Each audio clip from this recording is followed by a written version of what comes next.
Nightbeat starts right now. CPS Energy says conserve energy, but what happens if you don't? Tonight, we explore that question. And it's a local nonprofit crippled by thieves. Tonight, how that group says a series of catalytic converter thefts is making it harder for it to help people. But first, constant texts and emails. ERCOT issuing a level 2 energy emergency alert tonight, urging Texans to conserve power, and then they retracted that emergency alert back down to a level 1. And CPS Energy has contacted many of us at various times this summer, asking us to consume less electricity. So what happens if you don't? The Night Team's Patty Santos with the answer. High end 75, but low end we try to keep at 72 just because of the equipment we have here. Coffee shop owner Nirav Amarath noticed the electric bill at his business is a little higher this summer, so he's doing what he can to cut back. So I do notice it's harder for the business to conserve energy just because, we have, equipment running, either we have TVs running, but he has LED light bulbs and smart plugs at home and at the shop to use less energy. Every megawatt we save is a megawatt we don't have to produce. CPS Energy says it's issued more than 20 demand response calls asking customers to reduce electricity during peak hours. It saves, right? It saves CPS Energy money because we don't have to run the plants as much. And also, we don't have to go out and buy it. But the response is voluntary. Ed Hurst, energy fellow at the University of Houston, says there's no real enforcement or big incentive for customers and big businesses to comply. I have a contract for electricity and I expect it to be here when I need it. And so that's the mindset of probably 99% of all Texans. It's going to be hard to beat that. We can all get beat if the demand gets too great. ERCOT's tool of last resort is rolling blackouts. Hurst says Texans are spending billions more on electricity this summer, and they'll continue to pay up until state leaders look out for customers. We need more electricity generation and dispatching tools on this grid. And CPS Energy says customers can do really basic small things to lower their bills. They can raise the temperature to 78 or higher in their homes and their business. And they can also unplug large appliances again in their home or in their business. And even turning off the lights makes a big difference. Any little bit helps. Steve, Stefania? I'll take it from here, Patty. ERCOT, CPS, so many questions I have for all. More record challenging heat in the next several days, actually the next 4 days. I think we'll see some records fall. Changes coming early next week. That includes the chance of rain. I'm going to have my latest confidence in that and Hurricane Lee out in the Atlantic, where that's going in just a bit. Thanks, Adam. Tonight, the Bexar County District Attorney's Office firing back at the San Antonio Police Department. This after several days of finger pointing over the recent shootings of San Antonio police officers. The latest episode happening just yesterday at Iroquois and Ute on the southwest side of town. 29-year-old Dominic Rubio, the suspect accused of shooting an officer with a shotgun during a pursuit. That officer is recovering tonight. Records show Rubio has a history of repeated probation violations and criminal charges that go back a decade. Police Chief William McManus has expressed frustration over, quote, repeat offenders, end quote, who are on the streets and not in jail. Bexar County District Attorney Joe Gonzalez actually releasing a statement tonight saying in part, quote, Rubio should have been in jail long before yesterday's shooting, and it was the SAPD's job to search for him. Serve the warrant and get him there. End quote. So while the police chief and the DA blame the others' departments, we waited for hours at the Bexar County Courthouse to ask County Judge Peter Sakai about these shootings, specifically about Mayor Ron Nirenberg's comments to us about the recent wave of officer-involved shootings and also ways to keep repeat offenders in jail. The mayor said that, yes, he had spoken with Judge Sakai about possible solutions, but the judge's spokesperson said that, yeah, the two have spoken over the phone, but also, that person didn't know whether the judge has spoken with the district attorney about those very issues. Meanwhile, we're going to keep trying to get answers from the judge. Or at least a comment. An extramarital affair with the employee of a donor at the center of suspended Attorney General Ken Paxton's impeachment trial today. One of Paxton's former assistant attorney generals, Jeff Mateer, testified today that he confronted Paxton about why he appeared to keep going out of his way to help donor Nate Paul, a high-profile Austin real estate developer. Mateer says when he learned about the affair with Paul's employee, that explained why Paxton kept looking out for him. Mateer is just one of several people that reported Paxton to the FBI. That I again asked him, and this wasn't the first time, but Ken, why are we involved in this? Is it possible, Mr. Mateer, that you jumped to a lot of conclusions really fast? I don't believe so, sir. And you could have put all this to bed if you'd just talked to your boss. Paxton's attorneys accused Mateer of trying to stage a coup in the AG's office. Mateer says he was just acting in good faith and thought Paul was trying to blackmail Paxton. The attorney general, by the way, has pleaded not guilty to all articles of impeachment.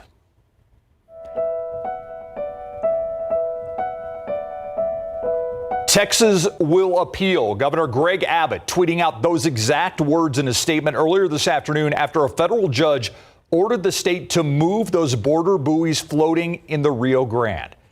They had been in the middle of the river since they were installed earlier this summer. Yeah, we brought you that story there. Now a federal judge says that Texas has to move the floating barriers closer towards the Texas riverbank. And the buoys were first installed in the Rio Grande as part of Operation Lone Star, which is the state's campaign to secure the southern border.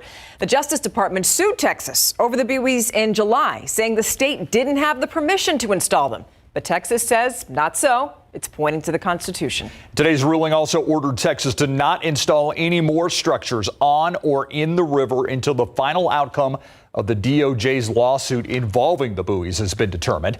The state has until September 15th to comply with today's ruling. And back here at home, San Antonio experiencing a homeless crisis and city leaders trying to figure out how to address it. San Antonio District 10 hosted a town hall tonight to try to tackle that problem, or at least exchange ideas. The number of groups invited to the meeting tonight included Haven for Hope, SAM Ministries, and the Department of Human Services. District 10 Councilman Mark White says the goal is to get more people thinking about how to solve the problem. This is something where in every corner of the district you're seeing more and more homeless encampments pop up. It's a public safety issue. It's also an economic development issue. It's something that we really need to address now for the safety of those in our neighborhoods as well as for our businesses.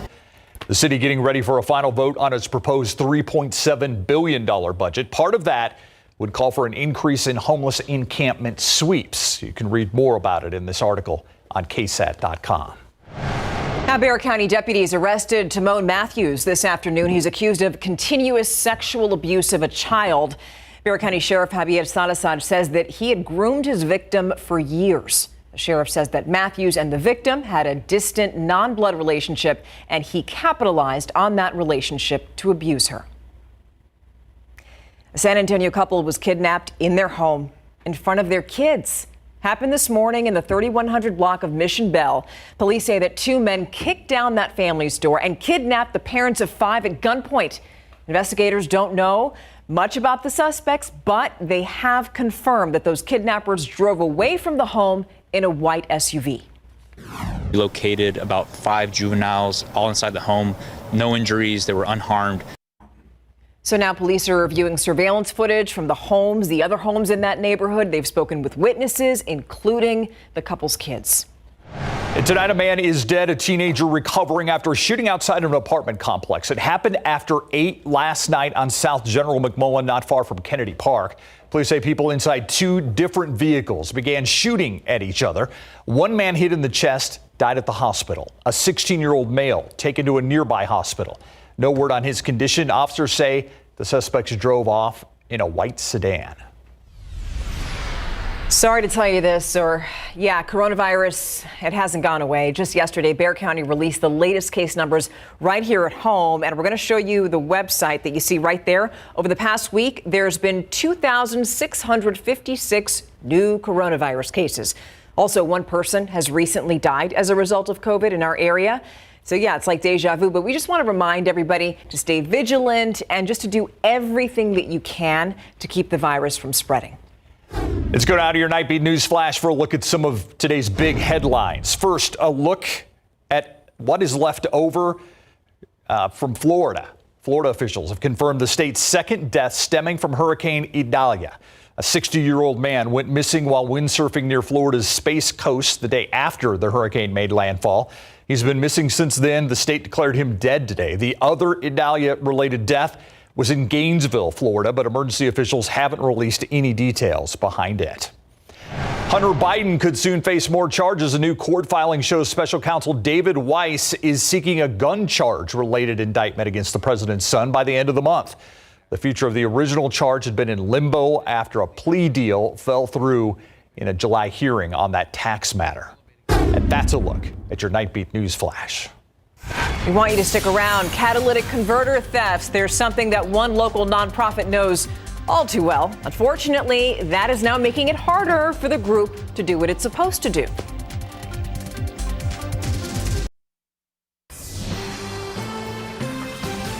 Catalytic converter thefts are nothing new, but they do have an impact. And now a nonprofit that helps those with intellectual and developmental disabilities, one of the latest victims. As the night team's John Paul Barajas reports, nearly all of the transportation fleet for the Arc of San Antonio was hit. But here's the thing, it's not the first time. There were tears that day in the building. They were disappointed. People forget that these situations impact real people who have real feelings. It's something you and I take for granted, but for people who depend on the Arc of San Antonio, it's a big deal. Weeks ago, thieves took the catalytic converters from most of the group's vehicles. They actually came underneath the fence from the property next door, and that's how they got in this time. Donna Kutzer with the Arc explains that theft is the reason the group canceled at least 40 off-campus outings. Now they're waiting for the vehicles to be fixed, and to make matters worse, this isn't the first time they've been in this situation. This is actually the third time that we have had multiple vehicles hit with the catalytic converter theft. My heart aches because the people who come here look forward to going out into the community. So now the children and adults at Arc will miss out on bowling, trips to the movies, and volunteering with Meals on Wheels and the food bank. Our participants really appreciate schedules, and they like knowing what's happening and when things are happening. So something like this is a bit disruptive to them. With Arc's 2 remaining vehicles, staff are taking clients to another Arc center at the pool. As for whoever did this, Kutzer has this message. You're impacting some really wonderful people from doing some really wonderful things with our wonderful community partners and in our community in general. John Paul Barajas, KSAT 12 News. I certainly hope they're able to fix those vehicles soon. In other news now, going to try to get through this. So it's not every day that something happens, and we have to tell you before we tell you the story, this actually happened. Okay, so a Delta Airlines flight was forced to turn around because of diarrhea. Yeah, the flight was on its way from Atlanta to Barcelona, and according to Delta, a passenger had diarrhea, quote, all the way through the plane. Our KSAT crew did some digging. We looked at TikTok videos from passengers on that flight, and apparently the diarrhea was down the aisle. Like you can see it in the video. Now, the pilot reported this as a biohazard, and the flight had to be delayed for more than 8 hours. I mean, there's so many details about this. Apparently, they tried to spray some vanilla. Why? Okay. Why do I feel like Adam and I are being set up here? Yeah, why do I feel like this is a test of our maturity? Why do I feel like that? Yeah, you can't say words like duty or anything. Well, I was going to say, sure we can. Duty. Yeah, I was going to say, talk about a long runway. Okay. That's all I'm going to say right there. All right, 91 degrees. Adam, what say you? We need a longer story. I want more info. So many questions. Yeah. Oh, boy, a biohazard, huh? Okay. I guess we're just waiting for more things to come out. I didn't go there. That wasn't me. That wasn't this mic. All right. We actually have some things to look forward to weather-wise. Let's get right to it. First of all, the weather stinks Well, kind of. It's going to get better. It's going to get better. Okay, more triple-digit days and record-challenging heat. The next 4 days in a row, I expect to tie or break the record high temperature for each of those next 4 days. But then notice that little dip in temperatures by early next week. That comes with a shift in our weather pattern. So here's the pattern right now, still the big blue H, upper level high, pretty firm grip on our overall weather pattern and our conditions. There were some rogue showers here and there throughout Texas, but as we go through time into this weekend and early next week, that high weakens, it breaks down and it heads far to the southwest of us over the Baja Peninsula. This opens the door for disturbances and even a weak cold front to head our way. I stress weak cold front. Don't expect a big temperature drop as I showed you in that graphic, but this high could also then, with the change in steering flow, pull in some energy from the Pacific and throw it our way, coming across California, New Mexico, and Arizona, then down into Texas. So better variables coming together to at least give us some hope for rain and a chance for rain. And even the most generalized computer output, which is what I'm showing you here, starts to throw the rain in parts of Texas. At least gives us the potential for rain. Doesn't mean we're going to have rain and everywhere there's a color on the map here, but it gives us that potential, and the darker colors indicate a slightly better potential. Right now, we have it at 20% for Sunday and Monday, 30% Tuesday, Wednesday, and even into Thursday. But I do think as we get more information that we'll be increasing the chances for one of these days. I think will start to really stand out as a better chance. There's still some time. We'll keep you updated. Check back for the latest as it comes in and we get better guidance and we get closer to that time. Also, we've got Hurricane Lee. We look to the tropics for moisture. It's Category 1, but this is rapidly strengthening. It's way out in the Atlantic now, but it's headed to the northwest and likely to become a Cat 4 with winds of 145 to 150 miles per hour by this weekend. And then on Monday, be between Puerto Rico and Bermuda. Currently, the longer range models would then give this that typical northern curl, but those aren't the most reliable this far out. But judging by what our upper level pattern should be, I do think it would most likely get carried away from the U.S. as it stands right now. That's something we'll keep you updated on. 70, 100-degree days now. And we're continuing to set that record, aren't we? We actually had tied the record high today of 102. That's 10 degrees above average. And tomorrow we'll set another high. 79 degrees in the morning at 7 a.m. By noon, 93 degrees. And then by the afternoon, we'll make it up to 103. Between 4 and 5 p.m., we should hit that high temperature with a lot of sunshine. Del Rio, Cotulla, 103. New Braunfels, 103. Elmendorf up to 104. Castroville and even Alamo Ranch, 103. Really more of the same, more of what we're used to. But notice as we get into the chances of rain, our temperatures drop a bit into the mid-90s. And it's important to note that as we fine-tune the rain chances, the temperatures will also be modified. As rain chances go up, temperatures typically go down. It's a fair trade if you ask me. All right, thank you. All right, game week is here. Matter of fact, the NFL kicks off tomorrow night. It does kick off tomorrow night, but the Dallas Cowboys have to wait until Sunday night. Yeah. And their star linebacker, Micah Parsons, just cannot wait to get out there to let loose. Plus, he's also dreaming big. And C.J. Stroud, his first regular season test is a tough one, that's for sure. Coming up.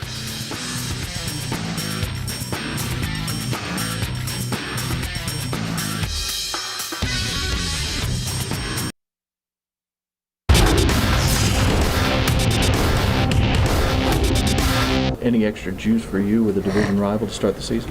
Nah, man, everyone gets the same smoke, man. It don't matter if we in Wisconsin, if we in Boston. Man, I'm treating everybody the same. The Lion is ready to unleash his game on the New York Football Giants in Big Board Sports.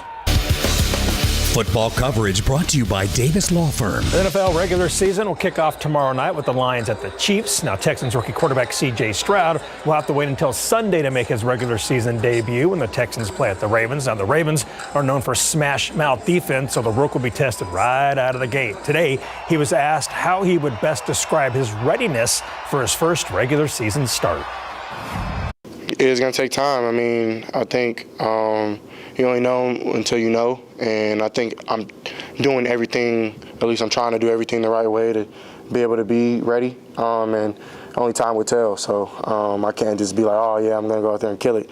I gotta go do it. So excited to do that though.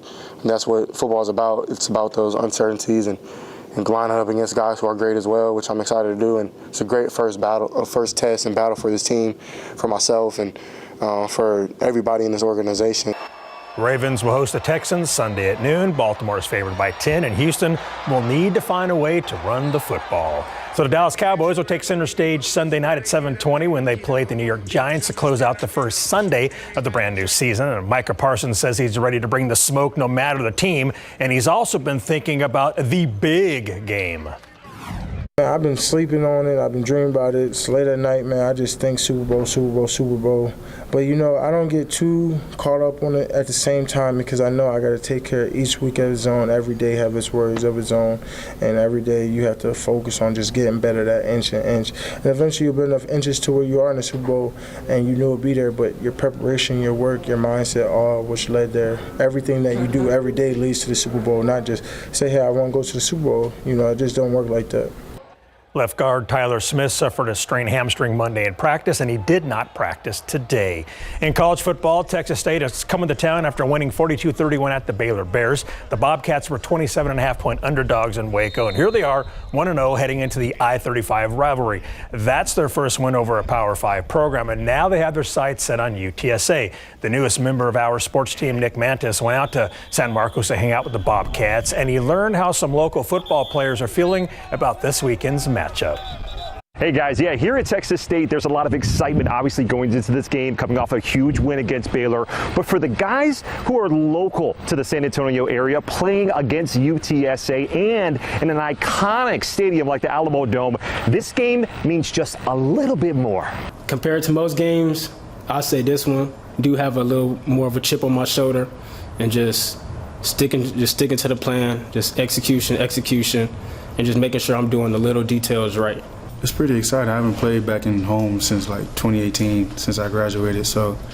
And we played in the Dome 2015, my freshman year in high school. So it's going to be a real exciting environment just to head back and play back in the Dome and see the crowd and all my coaches and family and friends I know that's from San Antonio just to come to the game. All right, so a 2:30 kickoff. We're going to see not just how our local San Antonio kids are going to do in this game, but also how this rivalry shapes up for all our local fans in the area.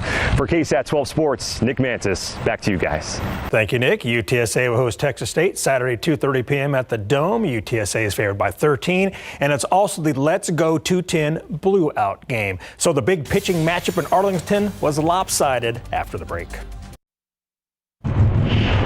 Astros at the Rangers tonight featured an awesome pitching matchup between Justin Verlander and Max Scherzer, who've combined for 467 wins. Advantage Stros, who drilled 3 home runs off of Scherzer, including Jose Abreu's grand slam in the third. Chasing Max after 3, he allowed 7 runs, and that was more than enough for the Astros, who win 12-3, smacking 14 hits. Verlander gets the win, Scherzer the loss. Well, one thing, my legs should be fresh when I come back. I guess that's probably the most baseball I'd ever played up to that point, so I should have some fresh legs. That's Rangers third baseman Josh Young talking with MLB TV and seeing the bright side of his injury. He's been out for nearly a month with a fractured thumb on his left hand. He's hoping to take dry swings this week and is at least 2 weeks away from rehab action. And in the Texas League, the Missions lost at Midland 5-3 tonight in Game 2 of that 6-game series. All right. NFL tomorrow. Tomorrow. All right. Back. Yeah. Thank you. And we'll be right back after this. A rare new member at the San Antonio Zoo, an okapi calf, born there earlier this week. Yeah, the male calf was born on September 2nd. The okapi is often referred to as the African unicorn because of its endangered status and also its elusiveness in the wild. Yeah, the baby at our zoo will get his nickname in November. Right now, he's behind the scenes at the zoo, bonding with his mother. Adorable. This okapi's an okeeper. Oh. Aww. One more system developing behind Lee. Thank you so much for joining us. Have an awesome night.